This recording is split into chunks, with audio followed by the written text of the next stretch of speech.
పరిశుద్ధుడైన మా ప్రభా, మీకు స్తోత్రాలు వందనాలు చెల్లించుకుంటున్నాము. మహోన్నతుడా మా ప్రభైన యేసు, మిమ్మల్ని స్తుతిస్తూ ఉన్నామయ్యా. మిమ్మలను స్తుతించుటకును, మిమ్మలను గూర్చి పాడి కీర్తించి ఘనపరచుటకును సహాయము చేయండి. మీ కృపలో మమ్మలను బలపరచమని ప్రార్థన చేస్తూ ఉన్నాము. మీరు మాకు ఇచ్చిన ఈ సమయాన్ని బట్టి మీకే స్తోత్రాలు వందనాలు చెల్లిస్తూ ఉన్నాము. కృపామయుడా, దయా సత్య సంపూర్ణుడా, మీకే స్తోత్రాలు వందనాలు చెల్లిస్తూ ఉన్నాము. మీరు ఈ ఆరాధనకు అధ్యక్షత వహించండి. తండ్రిని ఘనపరచుటకును, రక్షకుడైన యేసుక్రీస్తును మహిమపరచుటకును, మేము నాయన పరిశుద్ధాత్మనితో సహవాసము చేయుటకును కృపను దయచేయండి ప్రభా. మా అంతరంగములను మీరు కనికరించండి, మా అంతరంగములను మీరు బలపరచండి. మీ ఆత్మశక్తిని, ఆత్మ పట్టుదలను మాకు మీరు దయచేయండి. ఆత్మ విషయమై తీవ్రత కలిగి ఉండమని చెప్పినారు. అలాగే దేవుని విషయంలో పట్టుదల కలిగి ఉండమని చెప్పినారు. మీ యొద్ద సహనముతో కనిపెట్టమని మీరు చెబుతున్నారు ప్రభా. అట్టి నాయన స్వభావం మాకు మీరు దయచేయండి. తండ్రి అయిన దేవా, మీ సన్నిధిలోనికి వచ్చి మిమ్మల్ని వేడుకొంచున్నాము. మీరు మాకు అధ్యక్షత వహించండి. ఏ రీతిగా మిమ్మల్ని స్తుతించి ఘనపరచవలనో సమస్త విషయాల్లో మీరే మీ కృపను మాకును మీరు సమృద్ధిగా మీరు దయచేయండి. ఈ ఆవరణమంతా మీ సన్నిధితో నింపండి ప్రభా. పాటలు పాడుచుండగా ఆ పాటల ద్వారా దేవుని యొక్క ఆత్మ మమ్మలను బలపరచునట్లుగాను, మిమ్మలను మహిమపరచువారముగా చేయండి ప్రభా. అలాగే మాలో ఉన్నటువంటి నిర్లక్ష్యము, నిర్లిప్తత సంపూర్ణంగా తొలగిపోనట్లుగా చేయండి. దుష్టుని యొక్క ఆటంకములు మాలో కానీ, ఆవరణంలో కానీ, ఎవరిలో ఎక్కడ ఆటంకములు లేకుండా చేయండి ప్రభా. అడ్డుబండయు అడ్డు గోడలను కూలద్రోయమని ప్రార్థన చేస్తూ ఉన్నాము. మిమ్మలను ఘనపరచుటకు మాలో ఉన్న అభ్యంతరములన్నిటినీ మీరు తొలగించండి. పరిశుద్ధాత్ముడా, మీరు మా మధ్య కదలండి. మీ కొరకు మేము మార్గమును సరళము చేయువారముగా చేయండి నాయన. మీరు మా మధ్య సంచరించున్నట్లుగా మా పరిసరాలను, మమ్ములను పరిశుద్ధపరచమని ప్రార్థన చేస్తూ ఉన్నాం.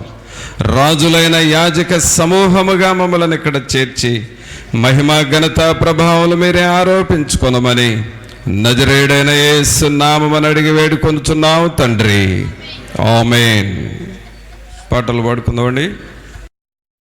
మన ఆరాధన గీతంలో నుండి 147వ పాట పాడుకుందామండి.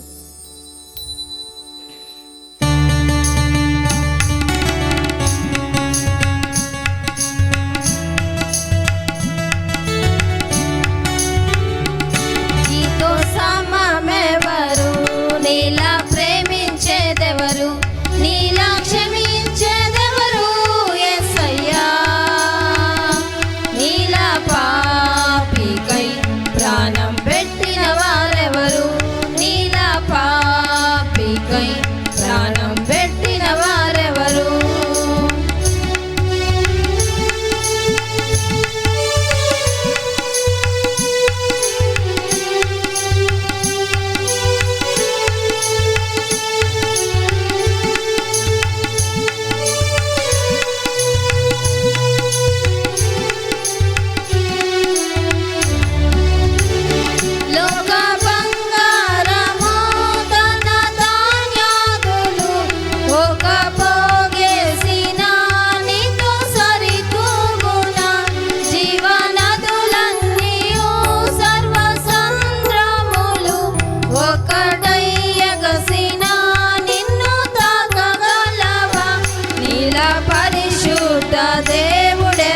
దేవుడెవరున్నారయ్యా, నీవేగా మంచి దేవుడవు.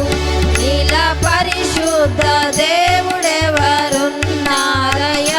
నీవేగా మంచి దేవుడవు. నీతో సమమెవరు, నీలా ప్రేమించేదెవరు, నీలా క్షమించేదెవరు యేసయ్యా. నీలా పాపికై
జీవాత్మానా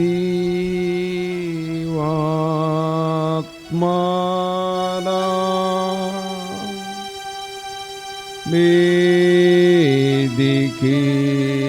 రాము, దేవుని జీవాత్మానా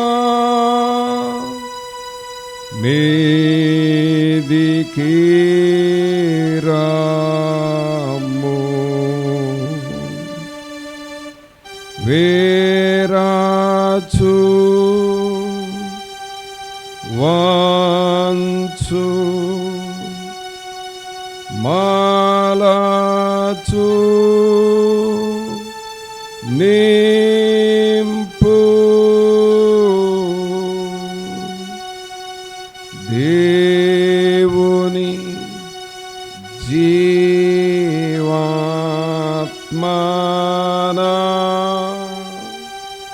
మీదికి రాము.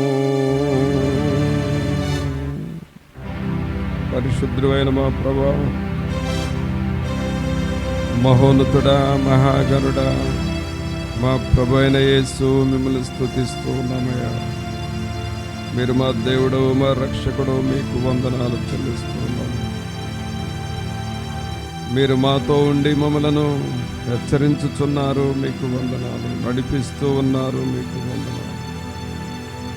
ఇప్పటి వరకు మా జీవితాలను మీరు కాపాడినారు, మీకు స్తోత్రాలు, వందనాలు చెల్లిస్తూ ఉన్నాము.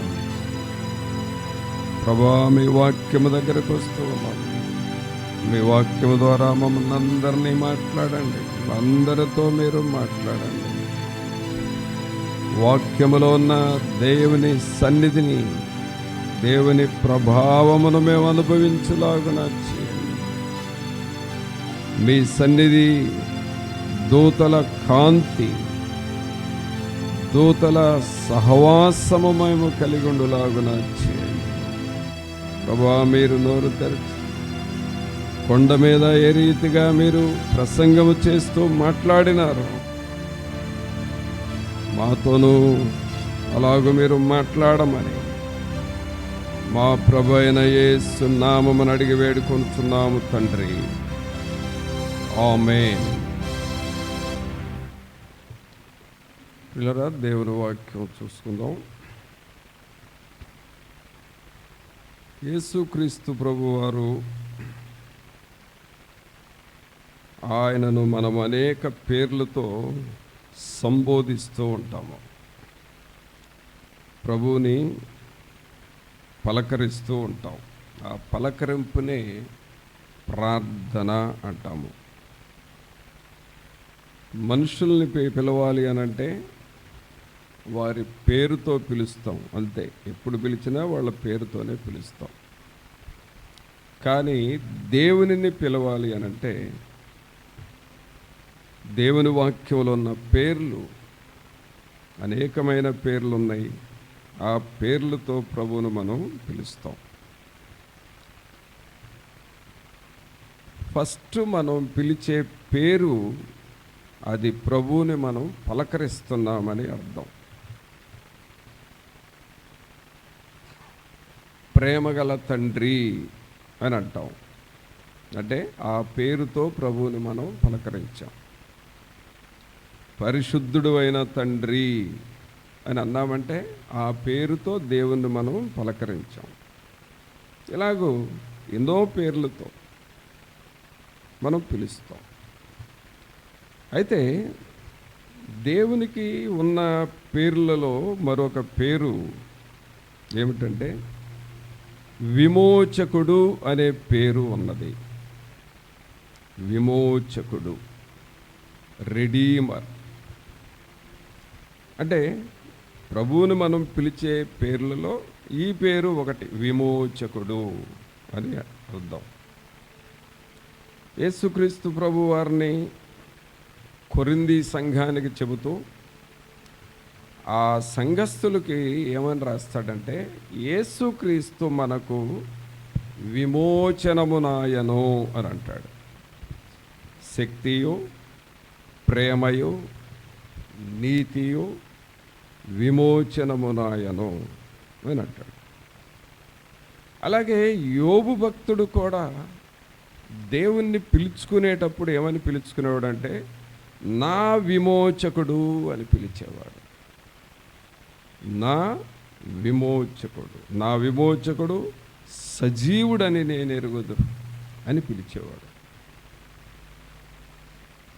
తర్వాత యేసుక్రీస్తు ప్రభువారు కూడా ఆయన మరి బోధ చేస్తూ నేను మిమ్మల్ని విమోచించటానికి వచ్చాను అని చెప్పాడు. ఒకసారి దేవుని వాక్యంలో ప్రభువు మనతో చెప్పిన ఆ మాట ఏమిటో చూద్దాం. మత్తయి సువార్త 20వ అధ్యాయము, మత్తయి సువార్త 20వ అధ్యాయము 28వ వచనంలో చూస్తే అలాగే మనుష్య కుమారుడు పరిచారము చేయించుకొనుటకు రాలేదు గాని పరిచారము చేయుటకును అనేకులకు ప్రతిగా విమోచన క్రయధనముగా తన ప్రాణమునిచ్చుటకును వచ్చెనని చెప్పెను. ఇక్కడ ప్రభువే అంటున్నాడు, అనేకులకు ప్రతిగా విమోచన క్రయధనముగా తన ప్రాణమునిచ్చుటకు వచ్చెనని చెప్పెను. అనగా యేసు ప్రభు యొక్క పేర్లలో ఇంకొక పేరు ఏమిటంటే విమోచకుడు అని విన్నాం. ఆయన చేసేది ఏమిటంటే విమోచన. అందరం అందామన్నమాట. ఏమిటది? విమోచన అంటే విడుదల చేయటము, విడిపించటం. రెడీమర్, ఆయన విడిపించువాడు.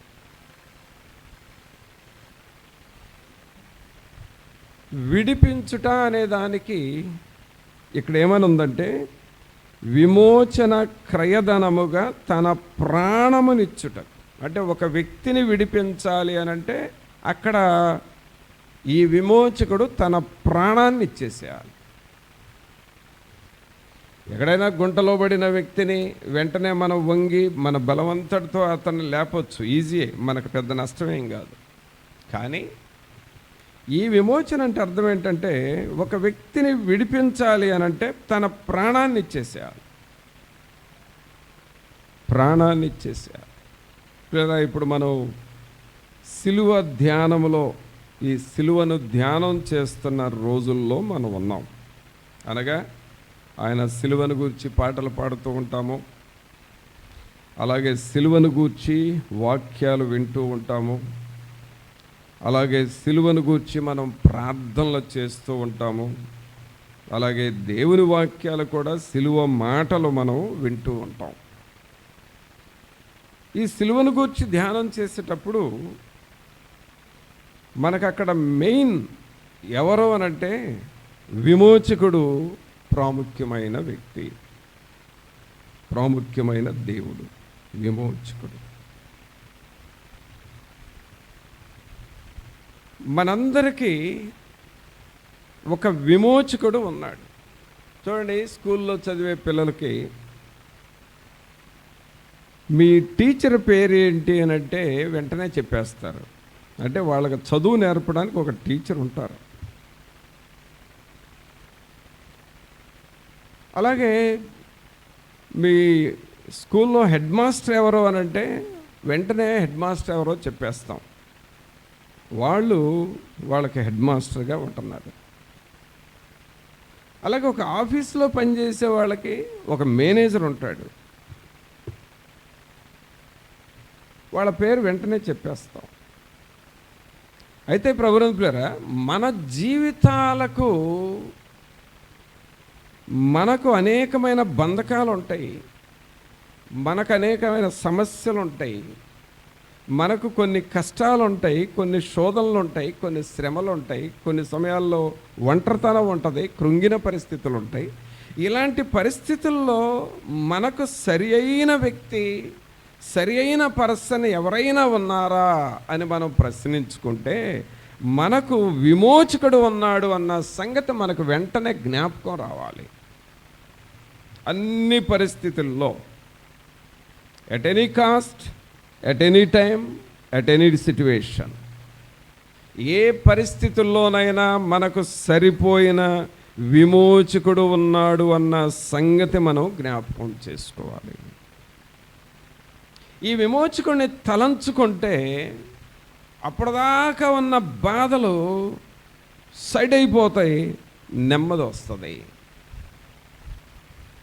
ఈ విమోచకుడిని మనం ఊహించుకుంటే, తలంచుకుంటే, ఆలోచిస్తూ ఉంటే, ప్రార్థిస్తూ ఉంటే మనలో ఉన్న కృంగుదల, భారము పోయి తేలికవుతుంది, సమాధానం వస్తుంది.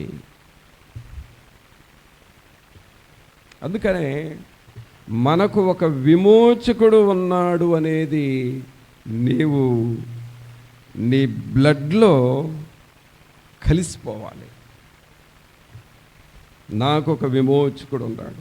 నువ్వే పరిస్థితుల్లో ఉన్నావు, నువ్వే పరిస్థితిలో ఉన్నా పర్వాలా, నీకు ఒక విమోచకుడు ఉన్నాడు. ఈ విమోచకుడు మన కొరకు చేసే పనులేంటి, ఏం చేస్తాడు మన కొరకు అని చూస్తే, మనం ఎలాంటి పరిస్థితుల్లో ఉన్నా ఆ పరిస్థితులకు తగ్గట్లుగా మనకు పనిచేసి పెడతాడు. చూడండి, దేవుని వాక్యంలో మొదటి పేతురు రాసిన మొదటి పత్రిక చూడండి, మొదటి అధ్యాయము, మొదటి పేతురు మొదటి అధ్యాయము 18వ వచనం చూద్దాం. పితృపారంపర్యమైన మీ వ్యర్థ ప్రవర్తనను విడిచిపెట్టునట్లుగా వెండి బంగారముల వంటి క్షయ వస్తువుల చేత మీరు విమోచింపబడలేదు గాని అమూల్యమైన రక్తము చేత, అనగా నిర్దోషమును నిష్కళంకమునకు గొర్రె పిల్ల వంటి క్రీస్తు రక్తము చేత విమోచింపబడితిరని మీరెరుగుదురు కదా. అక్కడ చూడండి, మీరు ఎరుగుదురు కదా అంటే ఈ విషయం మీకు తెలుసు కదా అంటున్నాడు. చాలాసార్లు ఈ సాతానుడు ఏం చేస్తాడంటే, నీకు బాధలు ఉన్నాయి, వాటి నుండి విడుదల చేసే విమోచకుడు ఉన్నాడు అన్న సంగతి నీకు గుర్తు రాకుండా చేస్తాడు. నీకు సమస్యలు ఉన్నాయి, నువ్వు ఇబ్బంది పడుతున్నావు మానసికంగా, వీటి నుండి విడుదల చేసే విమోచకుడు నాకున్నాడు అన్న సంగతి నీకు గుర్తు రాకుండా నీ మీద అలాగూ అవిశ్వాసం అనే ముసుగు వేస్తాడు. అందుకనే పేతురు అంటున్నాడు, మీరు ఎరుగుదురు కదా అంటే నీవు తెలుసుకొని ఉండాలి, నువ్వు రెడీగా ఉండాలి ఎప్పటికప్పుడు. ఎలాంటి సమస్య అయినా సరే ఆ సమస్య మీద నాకు జయమిచ్చే నా విమోచకుడు నాతో ఉన్నాడు అనేది నువ్వు తెలుసుకొని ఉండాలి. వాక్యాన్ని చదవాలి, వాక్యమును ధ్యానం చేయాలి. వాక్యమును చదువుతూ ఉన్నప్పుడు ఆ విమోచకుడు నీకు గుర్తొస్తూ ఉంటాడు, నీతో ఉంటాడు, నీలో ఉంటాడు, నీ పక్షముగా పోరాడుతూ ఉంటాడు.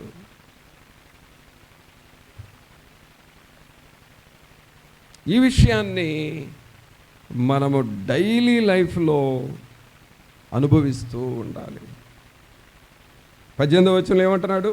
పితృపారంపర్యమైన మీ వ్యర్థ ప్రవర్తనను విడిచిపెట్టునట్లుగా వెండి బంగారముల వంటి క్షయ వస్తువుల చేత మీరు విమోచింపబడలేదు కానీ అమూల్యమైన రక్తము చేత, అనగా నిర్దోషమును నిష్కళంకమునగు గొర్రెపిల్ల వంటి క్రీస్తు రక్తము చేత విమోచింపబడితిరి. అంటే విమోచన క్రయధనము అంటే అర్థం ఏంటంటే ప్రాణాన్ని అర్పించటము. అనగా మనుషుల మీద ఉన్న పాపాన్ని, మనుషుల మీద ఉన్న సాతాను కాడిని, మనుషుల మీద ఉన్న శాపకరమైన వాటిని ఆయన అమూల్యమైన రక్తము చేత విమోచించి మిమ్ములను స్వతంత్రులుగా చేస్తా ఉన్నాడు. మీరు ఈ విషయము తెలుసుకోండి అని అంటున్నాడు. ఒక రకంగా చెప్పాలి అనంటే, పాపము ద్వారా మనము నింపబడుతూ ఉన్నాము. ఈ విమోచకుడు ఏం చేస్తున్నాడంటే, మనలో ఉన్న పాప స్వభావాన్ని ఎప్పటికప్పుడు అమూల్యమైన రక్తము చేత తీసివేస్తూ ఉంటాడు. నాకు ఒక విమోచకుడు ఉన్నాడు అన్న సంగతి మనం జ్ఞాపకం పెట్టుకోవాలి. ఇంకా ఈ పాపము ఒక వ్యక్తిని దేనిలోకి తీసుకువెళుతుందో గలతీలకు రాసిన పత్రికలో పౌలు గారు రాస్తాడు. ఏమని రాస్తాడంటే, గలతీలకు రాసిన పత్రిక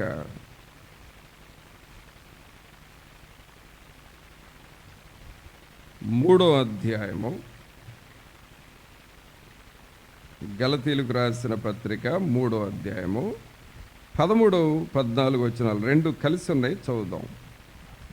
ఆత్మను గూర్చిన వాగ్దానము విశ్వాసము వలన మనకు లభించునట్లు అబ్రహాము పొందిన ఆశీర్వచనము క్రీస్తు యేసు ద్వారా అన్యజనులకు కలుగుటకై క్రీస్తు మన కోసము శాపమై మనలను ధర్మశాస్త్రము యొక్క శాపము నుండి విమోచించెను. చూసారా, ఈ మాట అందరం చదువుదాం. ధర్మశాస్త్రము యొక్క శాపము నుండి విమోచించెను. అంటే ఈ విమోచకుడు మనకేం చేశాడు అనంటే, మనలను శాపము నుండి విడుదల చేశాడు. శాపం ఇప్పుడు గమనించండి, పాపము అనేది శాపం అంతే. ఈ రోజున నువ్వు ఏ పాపమన్నా చేస్తే అది ఖచ్చితంగా రేపటికి శాపంగా మారిపోతుంది. ఉదాహరణకి మీకు అర్థం అవడం కోసం, మీరు అట్లు పిండి అవి అన్నీ రెడీ చేసి రేపు అట్లు వేసుకుందామని చెప్పి మీరు ఆ డిష్లో, ఆ పాత్రలో పెట్టారనుకోండి, అట్లు పిండి. రేపు ఉదయం అట్లు వేద్దామనే ఉద్దేశంతో పిండి కలిపి పెట్టారు ఈ రాత్రి. రేపు ఉదయం అట్లు పోయలేదు, మీరు మర్చిపోయారు, రేపేదో పని మీద ఎటో వెళ్ళిపోయారు, ఆ పిండి అలాగే ఉంది. ఒక 2 రోజుల పాటు మీరు ఇంటికి రాలేదు, 3 రోజుల తర్వాత వచ్చారు, అట్లు పిండి కలిపాను కదా ఏమైంది అని మూత తీసి చూస్తే ఏమై ఉంటుంది? పులిసిపోతుంది, పొంగుతుంది. మీరు మూత తీయనవసరంలా, ఈ లోపే అదే ఆ మూతను ప్రక్కన పడేసి ఉంటుంది, ఎందుకంటే పులిసిపోయింది కాబట్టి. మీరు అట్లు పిండి కలిపితే అది అనుకోకుండా పులిసిపోయి పాడైపోయింది, దాని క్వాలిటీ అది. అలాగే ప్రియులారా, పాపం అనేది మన హృదయంలో ఉంటే అది నిదానంగా మనలో ఉండి ఉండి ఉండి మనకు, మన పిల్లలకి, మన కుటుంబాలకి శాపాన్ని తీసుకొస్తుంది. దానిలో ఏం డౌట్ లేదు. ఇక నువ్వు అట్లు పిండి కలిపితే నిదానంగా అది పులిసి ఎలా పాడైపోయిందో, నీవు పాపం చేసి ఉంటే, పాపము నాకు నువ్వు లోబడి ఉంటే అది నిదానంగా నీ కుటుంబానికి శాపాన్ని తెస్తుంది. పాపము ఈజ్ ఈక్వల్ టు శాపం, అంతే. ఇప్పుడు పరిస్థితులు ఏంటి అనంటే, మనుషుల స్వభావం పాపం చేసే స్వభావం. ఈ పాపం చేసే స్వభావం ఖచ్చితంగా శాపంలోకి వెళ్ళిపోవటమే. ఆ తర్వాత మరణము. పాపం పరిపక్వమై శాపాన్ని కంటది, శాపం పెరిగి మరణాన్ని కంటది. ఇప్పుడు మనుషులు మరణంలోకి వెళ్ళిపోతే నరకానికి వెళతారు. అందుకని ఈ విమోచకుడు ఏం చేశాడంటే, మన మీద ఉన్న పాపాన్ని, మన మీద ఉన్న శాపాన్ని తీసివేసి ఆయన మీద వేసుకొని మనకు ఆశీర్వాదాన్ని ఇస్తూ ఉన్నాడు. మన కుటుంబాల మీద ఉన్న శాపం. ఒక ఇంటిలో 40 సంవత్సరాల వయసు వచ్చేటప్పటికే ఏదో ఒక సమస్య వచ్చి మరి ఆ ఇంటిలో కొన్ని నష్టాలు జరుగుతూ ఉన్నాయి. అది దాదాపు 7-8 తరాల నుండి జరుగుతూ ఉన్నాయి. కానీ వాళ్ళు ఎలా అలవాటు అయిపోయారంటే, ఇక మన వంశమే ఇంతే, మన మన కుటుంబమే ఇంతే, ఇక ఈ పాపం ఈ శాపం మనం అనుభవించాల్సిందే అని అనుకుంటున్నారు. కానీ ఆ తర్వాత ఇంకొక తరం వారు వచ్చి యేసు ప్రభువుని నమ్ముకొని వాక్యమును విని రక్షణ పొందిన తర్వాత ఆ ఇంటిలో ఉన్న శాపాన్ని దేవుడు కొట్టివేశాడు. ఆ తర్వాత తరాలని దేవుడు దీర్ఘాయుషవంతులుగా దీవించాడు. అంటే పిల్లరా, విమోచకుడు నీకేం చేస్తాడంటే, ఏ విషయంలో నువ్వు భయపడతావో ఆ భయమును నీలో నుండి తీసేస్తాడు. మా కుటుంబంలో ఈ శాపం ఉందని నువ్వు అనుకొని ఏమి చేయలేని నిస్సహాయ స్థితిలో ఉంటావు చూడు, ఈ విమోచకుడు నీ కుటుంబంలో ఉన్న ఆ నిస్సహాయ పరిస్థితుల్ని, ఆ శాపకరమైన వాటిని తొలగించేస్తాడు.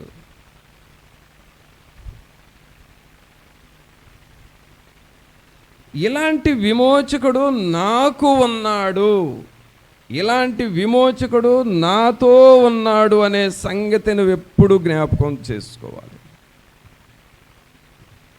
సాతానుడు పిల్లరా ఎప్పుడు ఏదో ఒకటి పెట్టి భయపెట్టేస్తాడు.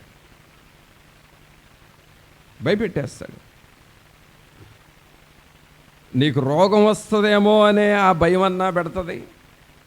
రోగం వస్తే ఈ రోగంతో చనిపోతావనే భయం పెడుతుంది. ఒంటరితనంలో నిన్నెవరు పట్టించుకోరనే భయం పెడుతుంది. వృద్ధాప్యంలో నువ్వు ఒంటరిదానివి అయిపోతావు, ఒంటరివాడు అయిపోతావు, ఆ భయం పెడుతుంది. ఆర్థిక పరిస్థితుల్లో ఇక నువ్వు మరలా తిరిగి లేవవు, ఇక నీ ఆర్థిక పరిస్థితుల్లో చితికిపోతావు అనే భయం. రకరకాల భయాలు. ప్రతి మనిషిని ఏదో ఒక భయము వెంటాడుతూ ఉంటుంది.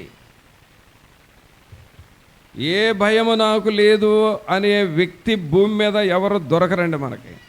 ప్రతి ఒక్కరికి ప్రాణ భయం ఉంటుంది. ఒకవేళ వాళ్ళు గొప్పవాళ్ళు అయిపోతే మళ్ళీ దాన్ని ఎలా కాచుకోవాలో కాపాడుకోవాలో ఆ టెన్షన్ ఉంటుంది. ప్రతి ఒక్కరికి రకరకాల భయాలు ఉంటాయి. ఈ భయాలే శాపాలుగా ఉంటాయి. ఇప్పుడు విమోచకుడు ఏం చేస్తున్నాడు? ఆయన దగ్గరకు మనం వచ్చాము కాబట్టి ఈ భయములన్నిటి నుండి విడుదల చేస్తూ ఉన్నాడు. అందుకనే గలతీ సంఘానికి పౌలు గారు రాస్తున్నాడు, ఆత్మను గూర్చిన వాగ్దానము విశ్వాసము వలన మనకు లభించునట్లు అబ్రహాము పొందిన ఆశీర్వచనము క్రీస్తు యేసు ద్వారా అన్ని జనులకు కలుగుటకై క్రీస్తు మన కోసము శాపమై ధర్మశాస్త్రం యొక్క శాపము నుండి విమోచించెను. అనగా మన మీద ఉన్న శాపాల నుండి ఆయన విడుదల చేస్తూ ఉన్నాడు. మన పాపము మన శాపము యేసు సిలువలో మోసెను, హరి సిలువలో అను సైన్యమున్ కూల్చివేసెను. మన పాపము ఏమని పాడాం? మన పాపము మన శాపమును యేసు సిలువలో మోసాడు. తర్వాత కలువరి సిలువలో సాతాను సైన్యమును కూల్చివేశాను. చప్పట్లు కొట్టండి ఒకసారి అందరూ. ఏం చేశాడు? కూల్చివేశాడు. కూల్చివేశానంటే నీ మీద ఉన్న శాపాన్ని కూల్చేశాడా లేదా? కూల్చివేశాడు. నీ కుటుంబం మీద ఉన్న శాపాన్ని కూల్చివేశాడా లేదా? కూల్చివేశాడు. మన పిల్లల మీద ఉన్న శాపాన్ని కూల్చివేసేసాడా లేదా? కూల్చివేసేసాడు. అంటే మన మీద పనిచేసే ప్రతి శాపాన్ని ఆయన కూల్చివేసేసాడు. అయితే అసలైన శాపం అంటే ఏంటంటే ఆయన కూల్చివేశాడు, ఆయన తీసివేశాడు, నన్ను విమోచించాడు అన్న సంగతి నిన్ను నమ్మనివ్వదు. అది నమ్మనివ్వదు. నా పాపాలు నాతోనే ఉన్నాయి, నా శాపాలు నాతోనే ఉన్నాయి, నా శాపాన్ని నేను భరిస్తున్నాను, ఇంతే నా జీవితం అని అనుకునేటట్లుగా చేస్తూ ఉంటుంది. విమోచకుడు ఉన్నాడన్న సంగతి నీకు గుర్తు రాకుండా చేస్తుంది. అందుకనే పిల్లరా, విమోచకుడు నాకు ఉన్నాడు అనే సంగతిని ఎప్పుడు తలంచుకోవాలి. ఏ విషయంలోనైనా సరే, నీకు ఒక అదురు వచ్చినా, నీకు ఒక బెదురు వచ్చినా, నీకు ఒక తొందరపాటు వచ్చినా, ఇది దుష్టుడు చేస్తున్న పని, నాతో నా ప్రభు ఉన్నాడు, ఆయన నన్ను విమోచిస్తాడు, ఇలాంటివి ఏవి నన్ను ఏమి చేయలేవు, ఆయన నన్ను కాపాడుతాడు అనే ఒక విశ్వాసమును నువ్వు కలిగి ఉండాలి. ఆ విమోచకుడు నీకున్నాడు. ఇందాక చెప్పాను కదా, క్లాస్కి ఒక టీచర్ ఉన్నాడు అనేది పిల్లలకు తెలుసు. ఆఫీసులో ఒక మేనేజర్ ఉన్నాడు అన్న సంగతి ఆఫీస్ వాళ్ళకి తెలుసు. మనకెవరున్నారు చెప్పండి? అందరూ మనకెవరున్నారు?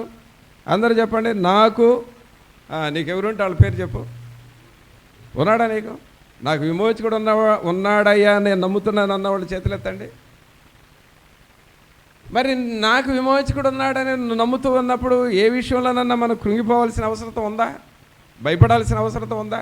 నాకు విమోచకుడు ఉన్నాడు, నాతో ఉన్నాడు, నాకు సహాయం చేస్తాడు, అన్ని పరిస్థితుల్లో ప్రభు సహాయం చేస్తాడు. అది ప్రియుల విశ్వాసం అంటే. అందుకనే ఈ విమోచకుడు నాతో ఉన్నాడు అన్న సంగతి మనం జ్ఞాపకం చేసుకోవాలి. ఇంకా ఆయన చేసే పనులు ఎలా ఉంటాయో చూద్దాం. ఈ విమోచకుడు నీతో ఉంటే నీకు చేసే పనులు ఎలా ఉంటాయంటే, తీతుకు రాసిన పత్రిక తీయండి. తీతుకు రాసిన పత్రిక 2వ అధ్యాయము. తీతుకు రాసిన పత్రిక 2వ అధ్యాయము 14వ వచనం చదవండి. ఆయన సమస్తమైన దుర్నీతి నుండి మనలను విమోచించి సత్క్రియలందు ఆసక్తి గల ప్రజలను తన కోసము పవిత్రపరచుకొని తన సొత్తుగా చేసుకొనుటకు తన్ను తానే మన కొరకు అర్పించుకొనెను.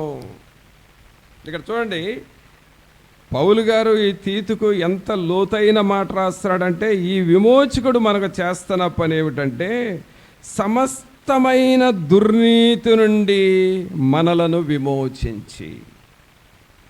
సమస్తమైన దుర్నీతి. పిల్లరా, సహజంగా ఈ దుర్నీతిని మనకు తెలిసిన భాషలో మురికి అనుకుందాం. మురికి అందాం, డర్టీనెస్. ఈ మురికి అనేది సహజంగా మన వస్త్రాలకు మురికి అవుతుంది, అలాగే మన శరీరానికి మురికి అవుతుంది. కానీ దుర్నీతి అనేది మన రక్తాన్ని మురికి చేస్తుంది, నీ స్వభావాన్ని మురికి చేస్తుంది, నీ మనస్సును మురికి చేస్తుంది, నీ ఆలోచనల్ని మురికి చేస్తుంది. జనరల్గా బయట నుండి పడే దుమ్మేమో మన బట్టల్ని పాడు చేస్తుంది, మన శరీరం కొంచెం జిడ్డుగా మారుతుంది, అంతే. కానీ ఈ దుర్నీతి, ఈ పాప స్వభావం అనేది లోపలికి వెళ్ళి ఆలోచనలు చెడగొడుతుంది. అవి దురాలోచనలుగా మారుతాయి. మన ప్రేరేపణలు చెడగొడుతుంది, దుష్ట ప్రేరేపణలుగా మారుతాయి. అలాగే మన బ్లడ్లోకి వెళుతుంది, ఆ బ్లడ్ పాపం వైపు ఆకర్షించబడేటట్లుగా చేస్తుంది. ఇప్పుడు పౌలు గారు ఏమంటాడంటే, ఆయన సమస్తమైన దుర్నీతి నుండి మనలను విమోచించి, అంటే పరిశుద్ధాత్మ దేవుడు, ఈ విమోచకుడైన యేసుక్రీస్తు ప్రభు చేసేది ఏంటంటే, నీ బ్లడ్లో ఉన్న పాపాన్ని కూడా శుద్ధీకరిస్తాడు. ఆమేన్. నీ స్వభావంలో ఉన్న పాపాన్ని తీసివేస్తాడు. ఆమేన్. నీ ఎముకల్లో ఉన్న ఆ ఎముక బోన్ మ్యారోలో ఉన్న పాపాన్ని కూడా తీసివేస్తాడు. అనగా నీ తలంపులు, నీ స్వభావము, నీ ఆలోచనలు, నీ ప్రేరేపణలు, నీ ప్రవర్తన అంతటిని శుద్ధీకరిస్తాడు. అదండి విమోచకుడు చేసే పని. ఇలాంటి పని సౌలులో జరిగింది. సౌలు క్రూరుడు, హింసకుడు, దోషకుడు, కానీ సాధువైన మనిషిగా, మృదువైన మనిషిగా మారిపోయాడు. అనగా ఆయన సమస్త హృదయాన్ని శుద్ధీకరించాడు. ప్రభునందు ప్రియులారా, విమోచకుడు మనలను అన్ని రీతులుగా శుద్ధీకరిస్తాడు. దుర్నీతి నుండి మనలను విమోచిస్తాడు. నీకు చెడు కలలు వస్తున్నాయా? ఆయన వైపు నువ్వు అడగాలి, ప్రభువా ఈ చెడు కలలో నాలో నుండి తీసివేయి అని అడగాలి. నీకు దుష్ట ప్రేరేపణలు వస్తున్నాయా? అది సాతానుడు చేస్తున్న పని, ఇది నాలో నుండి తొలగించు అని నువ్వు అడగాలి. ఇలాగ నువ్వు అడుగుతూ ఉంటే సమస్త దుర్నీతి నుండి నిన్ను విమోచిస్తాడు. నీ స్వభావాన్ని మారుస్తాడు. నీ ఆలోచనలు మారిపోతాయి, నీ ప్రేరేపణలు మారిపోతాయి. లోకము కొరకు బ్రతకాలి అని అనుకుంటున్నా నిన్ను దేవుని కొరకు బ్రతికేలాగా చేస్తాడు. పాపం వైపు పరిగెత్తే నిన్ను దేవుని కొరకు పరిశుద్ధునిగా, పరిశుద్ధురాలుగా మారుస్తాడు. కారణము ఆయన విమోచకుడు. ఆయన విమోచకుడు. తర్వాత అలాగ మనల్ని విమోచించి ఇక తర్వాత చేసే పని ఏమిటంటే 14వ వచనంలోనే సత్క్రియలయందు ఆసక్తి గల, దేని యందు ఆసక్తి అండి?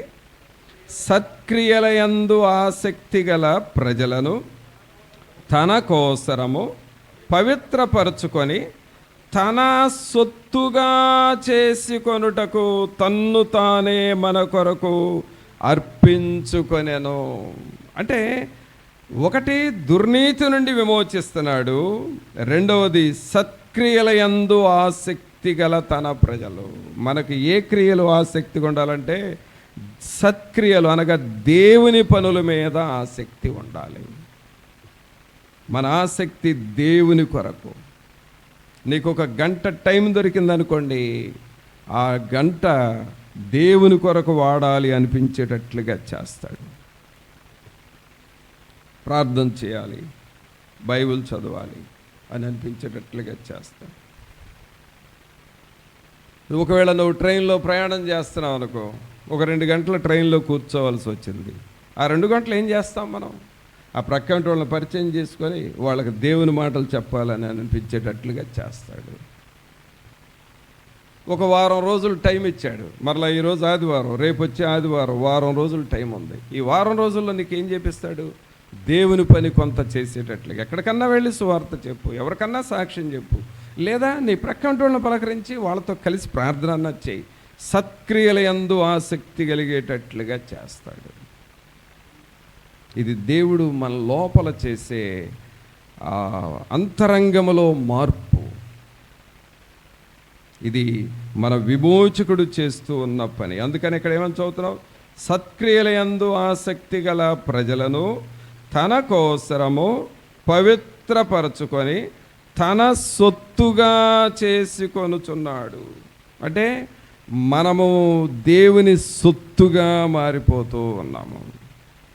దేవుని సొత్తుగా, దేవుని బిడ్డలుగా మనల్ని మార్చుకుంటున్నాడు. అనగా ప్రియులరా, మన విమోచకుడు ఎప్పటికప్పుడు మనము ఆయన సొత్తుగా చేసుకుంటూ ఉన్నాడు. అంటే మనం ఏమయ్యామనంటే పూర్తిగా దేవుని వశములోనికి వెళ్ళిపోయాం. దేవుని వాక్యము విధానములోనికి వెళ్ళాం. ఆ విమోచకుడు ఒక్కొక్కటి స్టెప్ బై స్టెప్, ఫస్ట్ నీలో ఉన్న పాపాన్ని తీసేస్తున్నాడు, తర్వాత మనలో ఉన్న దుర్నీతిని తీసేస్తున్నాడు, ఆ తర్వాత సత్క్రియల యందు ఆసక్తి కలిగిన వారిగా చేస్తున్నాడు, ఆ తర్వాత ప్రభు తన సొత్తుగా మనల్ని చేసుకుంటా ఉన్నాడు. మనం ఆయన సొత్తు, ఆయన ప్రజలుగా మనం మారిపోతా ఉన్నాం. తర్వాత ఇక్కడ ఏమంటున్నాడు? 14 వచ్చిన మరలా చదవండి, తీతు 2:14. ఆయన సమస్తమైన దుర్నీతి నుండి మనలను విమోచించి సత్క్రియల యందు ఆసక్తి గల ప్రజలను తన కోసరము పవిత్రపరచుకొని తన సొత్తుగా చేసుకొనుటకు తన్ను తానే మన కొరకు అర్పించుకొనెను. అనగా ఇక్కడ మనం చేయాల్సింది ఏంటి అని అంటే, మనము దేవునికి లోబడుతూ ఉంటే ఆయన పనులు ఆయన మనలో చేస్తూ ఉంటాడు. అది మన విమోచకుడు చేసే పనులివి. మరి అలాంటి విమోచకుడు మనకున్నాడు అనే సంగతి మనం జ్ఞాపకం చేసుకుంటున్నామా? సిలువ దినాల్లో సిలువ పాటలు పాడుతూ ఉంటారు, సిలువ వాక్యాలు చదువుతూ ఉంటారు, సిలువను ధ్యానం చేస్తూ ఉంటాం. కానీ నీ స్వభావం మారుతూ ఉందా? అలాగే దేవుని వాక్యం వింటూ ఉంటారు, 40 రోజుల వాక్యం వింటారు, కానీ అంతరంగంలో ఏమన్నా మార్పు వస్తుందా? దేవుని వాక్యం ఎప్పుడు మన లోపలికి వెళ్ళి మన లోపల మార్పు తెస్తూ ఉంటాడు. ఆ స్వభావం మారుతూ ఉంటుంది. స్వభావం మారుతూ ఉంటుంది. ఒకసారి ఒక అడవిలో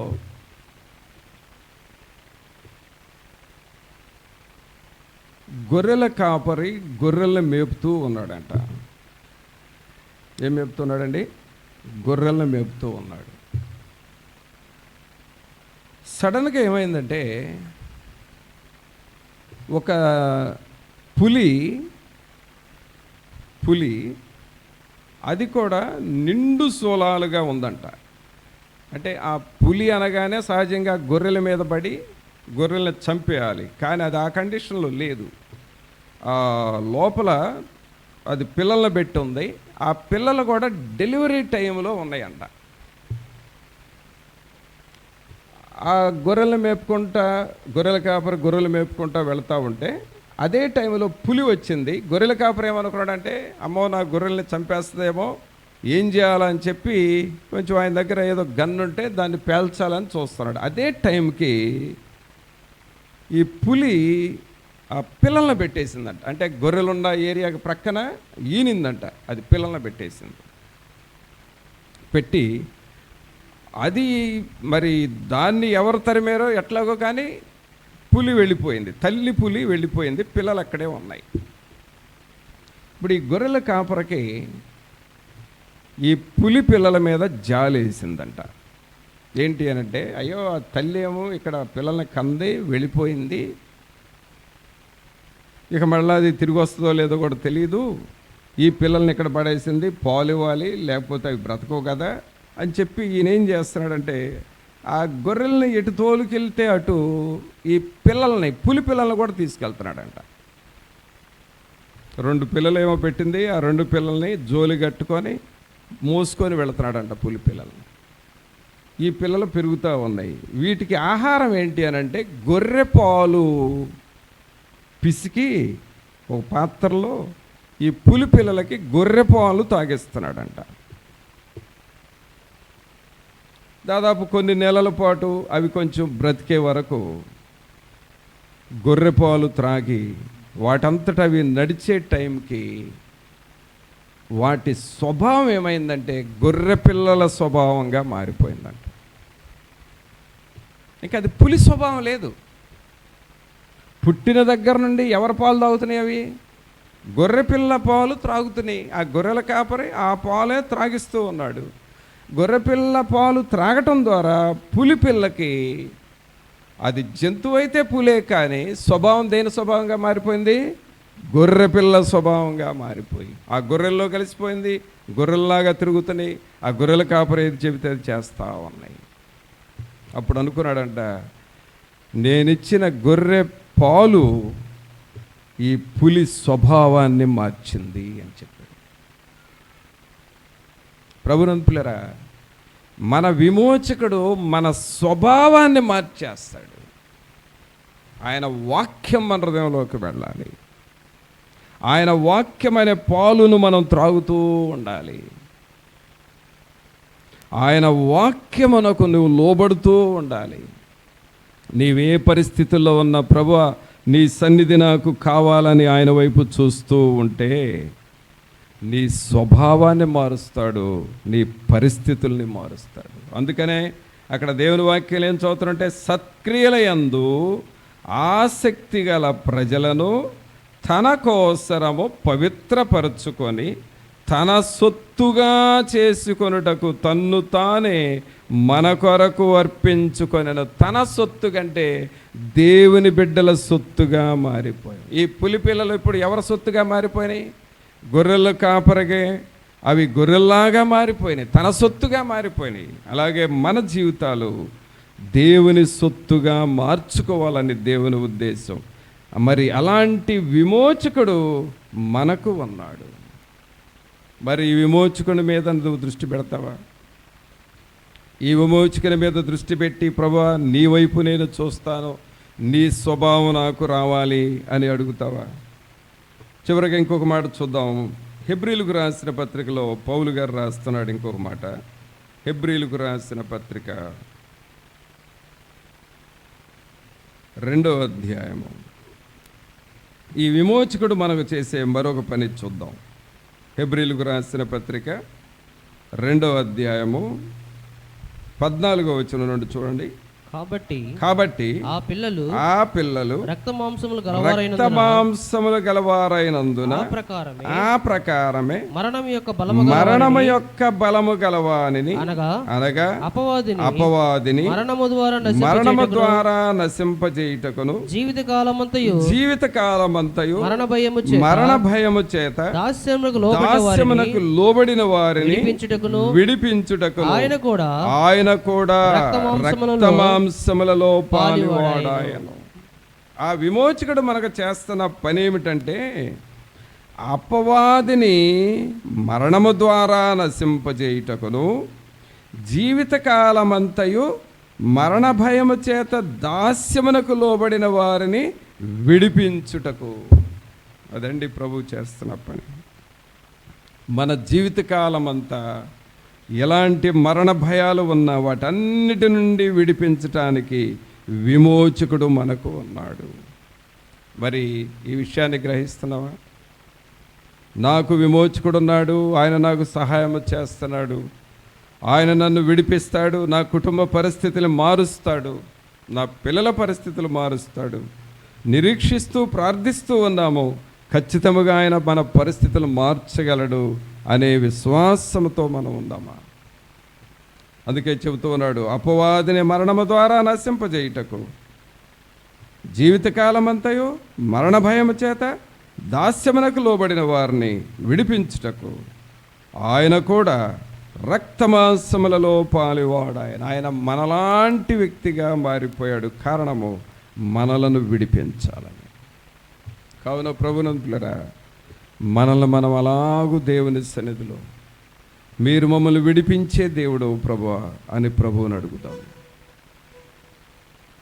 జాన్ బన్యన్ అనే దైవజనుడి పేరు మనం విన్నాం. ఆయన ఒక పుస్తకం రాశాడు. ఆ పుస్తకానికి సెకండ్ బైబిల్ అనే పేరు వచ్చింది. అదేంటి అనంటే పిలిగ్రిమ్స్ ప్రోగ్రెస్, యాత్రికుని ప్రయాణం అనే పుస్తకం.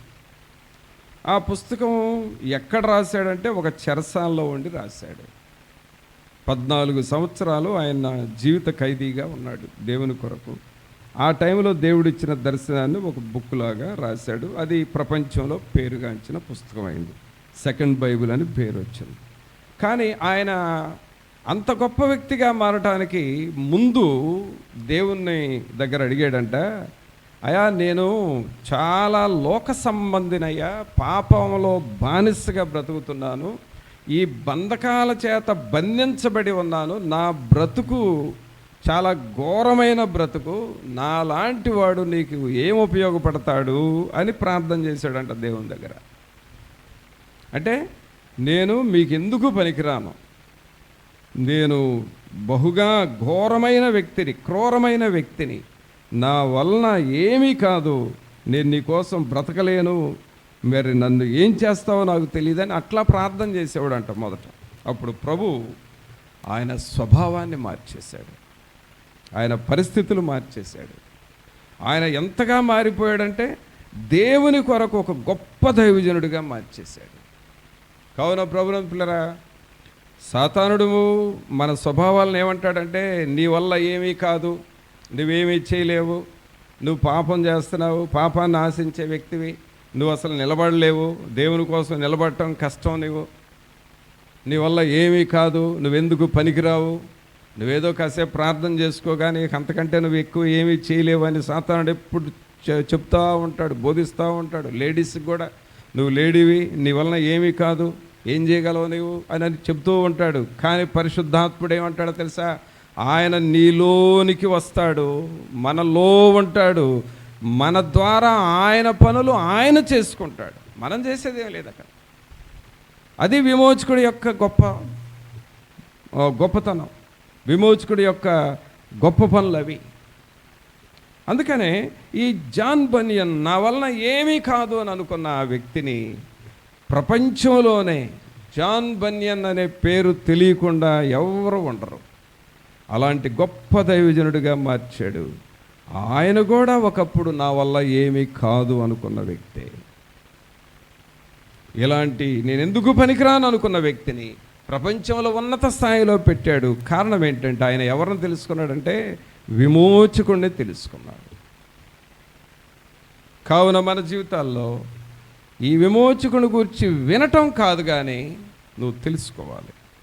ఈ విమోచకుని గురించి విని వదిలేయటం కాదు కానీ విని నీ లోపలికి చేర్చుకొని అనుభవించాలి. నా విమోచకుడు నాలో ఉన్నాడు, నాతో ఉన్నాడు, ఆయన పనులు ఆయన నాలో చేస్తూ ఉంటాడు, ఆయన బలమైన కార్యాలు నాలో జరుగుతూ ఉంటాయి, నా యొక్క జీవితాన్ని మారుస్తాడు, నన్ను ఒక గొప్ప వ్యక్తిగా చేస్తాడు అని నువ్వు ప్రభువు యొక్క గొప్పతనాన్ని గూర్చి ఊహిస్తూ తలస్తూ మాట్లాడుతూ ఉంటే నీ జీవితంలో గొప్ప మార్పు వస్తుంది. మరి ఎలాగ నువ్వు సిద్ధపడతావా? నీ నోటితో ఎన్నడూ నేను ఎందుకు పనికిరాను అనే మాటని వాడకూడదు. నా వలన ఏమీ కాదు అనే మాట నీ దగ్గర నుండి రానే రాకూడదు అసలు. అది సైతాను మాట. నా ప్రభు నన్ను వాడుకుంటాడు, నా ప్రభు నన్ను లేవనెత్తుతాడు, నా ప్రభు నాలో ఎన్ని బంధకాలు ఉన్న వాటన్నిటి నుండి విడుదల చేస్తాడు, నా ప్రభు నాలో ఎన్ని బంధకాలు ఉన్న వాటన్నిటి నుండి విడుదల చేసి నన్ను బలపరుచుకుంటాడు అనే విశ్వాసము నువ్వు దేవునికి చూపించాలి.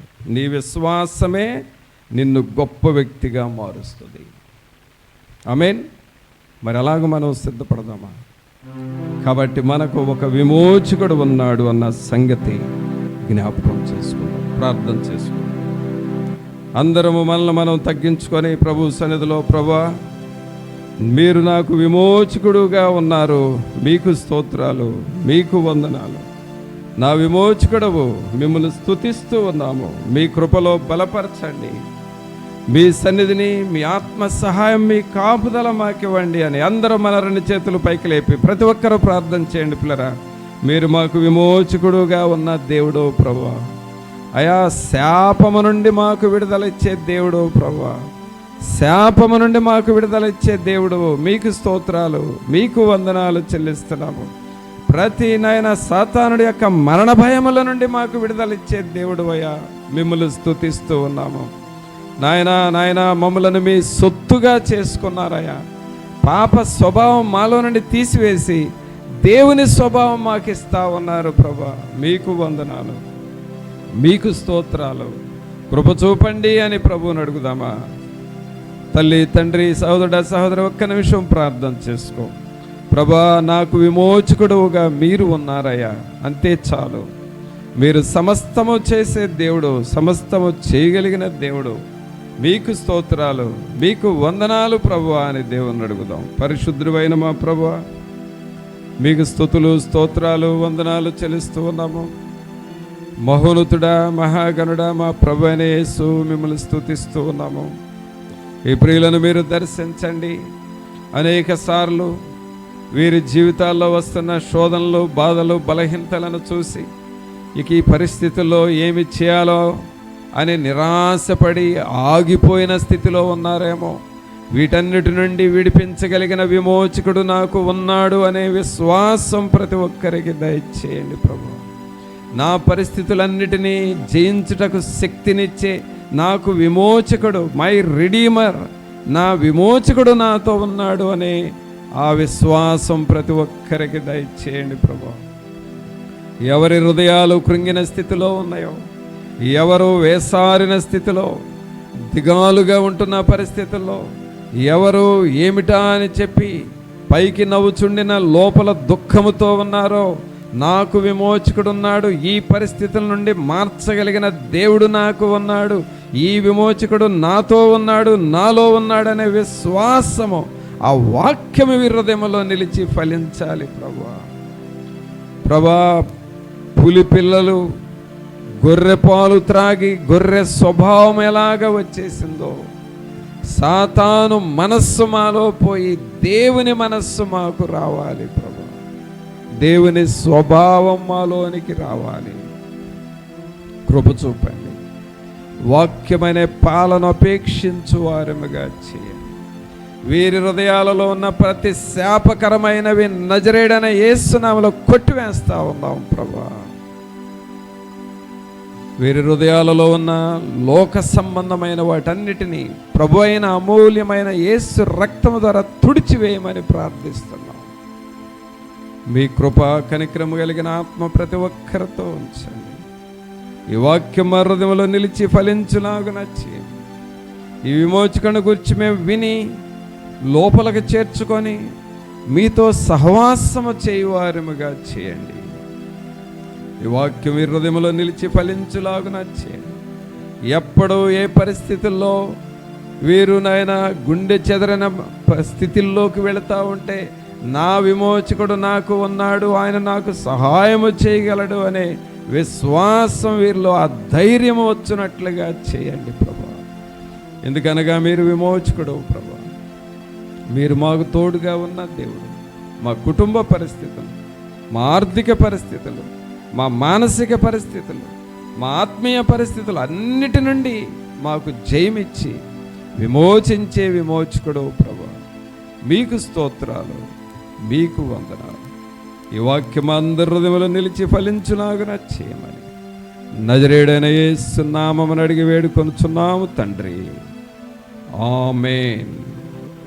మన తండ్రి అయిన దేవుని ప్రేమ, కుమారుని కృప, పరిశుద్ధాత్మని యొక్క సన్నిధి, విమోచకుడు మనతో ఎల్లప్పుడూ ఉండు. ఆ విమోచకుని మనము మన జీవితంలో ఉపయోగించుకుంటూ విమోచన జీవితాలను మనం అనుభవించటం, పరిశుద్ధాత్ముడు మనందరికీ సహాయము చేయను గాక. ఆమేన్.